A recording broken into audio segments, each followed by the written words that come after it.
normally endure less at repeated loading than with a once-only load. The wire does not break when first bent, but bending it back and forth repeatedly leads to an early fracture. This bicycle crank arm had only been able to endure the cyclic loading for a certain time before it broke. The fate of the garage door spring was the same.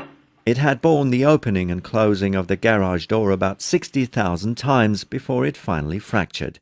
The broken exercise equipment, a torn blade of a fan, a bandsaw blade full of cracks, the broken screw, a defective universal joint, and many other examples show how important this phenomenon is.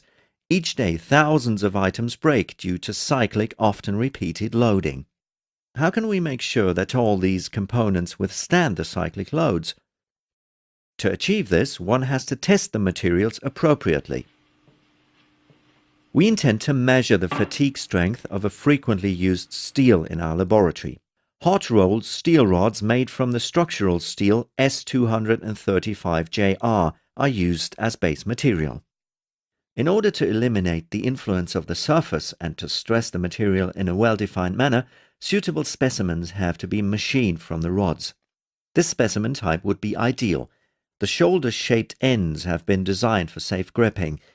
The actually tested region is cylindrical with a diameter of 6 mm. The material tester goes to the workshop to get 10 specimens manufactured from the rods, not just one. All of the specimens are as identical as possible.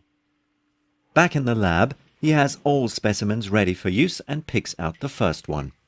He mounts the specimen carefully and securely into the fatigue testing machine. Together with 2 half shells, he inserts one end of the specimen into the right specimen grip. With a union nut, he locks the right end of the specimen. Likewise, he mounts the left end of the specimen into the left specimen grip and tightens the nuts. The preparation is now complete. The material tester then selects the appropriate test parameters on the control computer. He intends to load the first specimen alternately with a tensile force of 7 kN and a compressive force of 7 kN. The mean force is 0. A click on the start button and the testing machine begins to stress the specimen periodically. Our fatigue testing machine is equipped with a mechanical resonance drive. The specimen is connected at its left grip via a load cell to the machine frame. At the right grip, a spring is mounted, and there in turn a mass. An imbalance stimulates the mass to vibrate.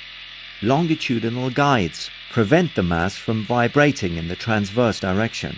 Via the spring, the test force acts on the specimen. By varying the excitation frequency of the imbalance, the test force can be controlled. In our case, the specimen is loaded with about 25 cycles per second.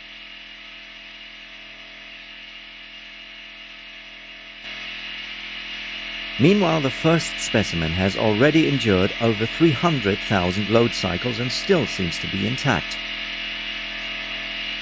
In reality, however, several cracks have already developed starting from the surface, the so-called fatigue cracks.